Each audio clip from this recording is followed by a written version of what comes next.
Hi friends, അപ്പോൾ fan stitch use ചെയ്തിട്ട് ഒരു സ്ലീവ് ഡിസൈൻ ഞാൻ നേരത്തെ അപ്ലോഡ് ചെയ്തിട്ടുണ്ടായിരുന്നു. ഇനി നമുക്ക് ഈ ബ്ലൗസിൻ്റെ നെക്ക് ഡിസൈൻ ഒന്ന് കാണാം.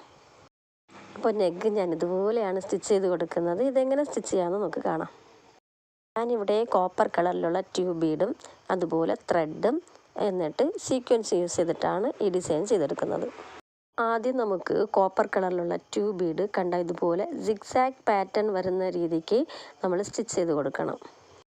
എന്നിട്ട് ഞാൻ ആ സിഗ്സാഗ് പാറ്റേണിൻ്റെ ഒന്നട വിട്ടിട്ട് അതിൻ്റെ ഇടയ്ക്കായിട്ട് ഓരോ ഡിസൈൻ കൂടി ചെയ്ത് കൊടുക്കുന്നുണ്ട്. നിങ്ങൾക്ക് ആദ്യം ഈ സിഗ്സാഗ് പാറ്റേൺ ഫുള്ളും ഒന്ന് സ്റ്റിച്ച് ചെയ്ത് കൊടുക്കാം. അതിന് ശേഷം അതിനിടയ്ക്ക് വരുന്ന ഡിസൈൻ കൂടി സ്റ്റിച്ച് ചെയ്ത് കൊടുക്കാം. ഞാനിവിടെ ആ സിഗ്സാഗ് പാറ്റേൺ ചെയ്യുന്നതിൻ്റെ ഇടയ്ക്ക് തന്നെ ആ ഡിസൈനും കൂടി സ്റ്റിച്ച് ചെയ്തിട്ടാണ് പോകുന്നത്. അങ്ങനെ വേണമെങ്കിൽ നിങ്ങൾക്ക് ചെയ്യാവുന്നതാണ്. അപ്പോൾ നമുക്ക് ആ ഡിസൈൻ എങ്ങനെ ചെയ്യാമെന്നുള്ളത് കാണാം.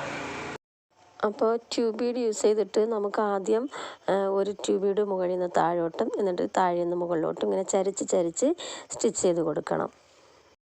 ഞാനിവിടെ ഒരു കുഞ്ഞ് എംബ്രോയ്ഡറി കൂടെ ഇട്ട് കൊടുക്കുന്നത് കൊണ്ട് അതിൻ്റെ മാച്ചാകുന്ന ത്രെഡാണ് എടുത്തിട്ടുള്ളത്. അല്ലാതെ നിങ്ങളിതുപോലെ ബീഡ്സ് വർക്കൊക്കെ ചെയ്യുമ്പോൾ ആ ഡ്രസ്സിൻ്റെ കളറിൽ വേണം ത്രെഡ് എടുക്കേണ്ടത്. അപ്പോൾ നമ്മളിതിങ്ങനെ സ്റ്റിച്ച് ചെയ്തതിന് ശേഷം അതിൻ്റെ സെൻറ്ററിൽ തന്നെ വീണ്ടും നമുക്ക് സൂചി കുത്തി പൊക്കിയെടുക്കാം.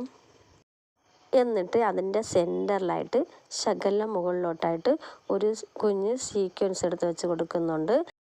എന്നിട്ട് ഞാനിവിടെ ലോങ് ഫ്രഞ്ച് നോട്ടാണ് ഇട്ട് കൊടുക്കുന്നത്.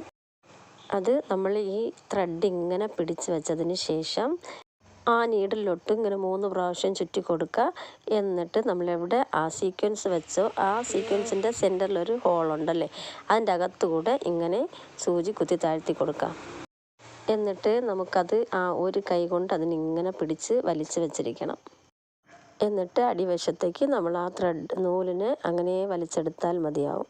അപ്പോൾ നമുക്കിതുപോലെ ഒരു ഡിസൈൻ കിട്ടും. എന്നിട്ട് വീണ്ടും നമുക്ക് പഴയ നമ്മൾ ആദ്യം സ്റ്റിച്ച് ചെയ്ത അതേ പ്ലേസിലേക്ക് തിരിച്ച് വന്നതിന് ശേഷം അതിൻ്റെ 2 സൈഡിലോട്ടും ഇതുപോലെ തന്നെ ലോങ് ഫ്രഞ്ച് നോട്ട് സ്റ്റിച്ച് ചെയ്ത് കൊടുക്കണം. ആദ്യം സ്റ്റിച്ച് ചെയ്തത് കുറച്ച് നീളത്തിലാണെങ്കിൽ അത് രണ്ടും ശകലം താഴ്ത്തിയിട്ട് സ്റ്റിച്ച് ചെയ്ത് കൊടുത്താൽ മതി.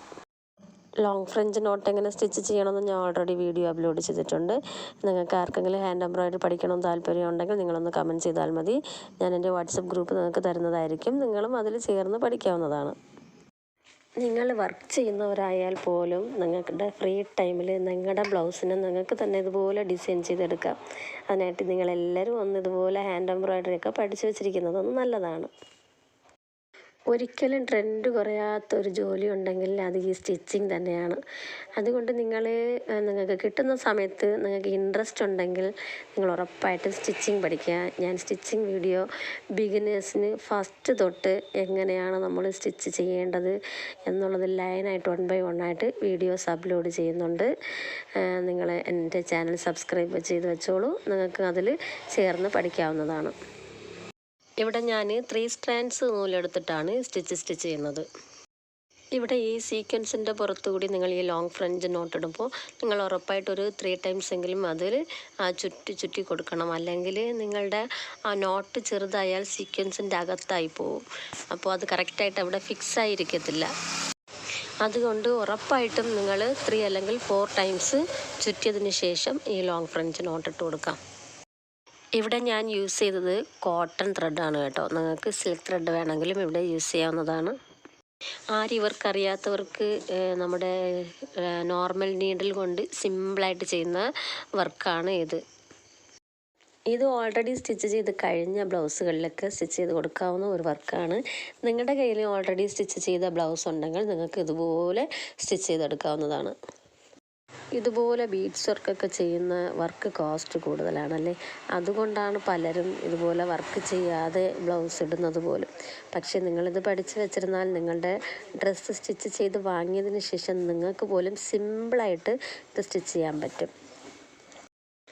അതുപോലെ നിങ്ങളിതുപോലത്തെ വർക്കൊക്കെ ചെയ്യുമ്പോൾ അല്ലെങ്കിൽ നിങ്ങളിതുപോലെ ചെയ്യാൻ കൊടുക്കുമ്പോഴായാലും ശ്രദ്ധിക്കേണ്ടത് എന്തെന്ന് വെച്ചാൽ നിങ്ങളുടെ ആ ക്ലോത്ത് ആണെങ്കിൽ നല്ല ക്വാളിറ്റി ഉള്ളതായിരിക്കണം.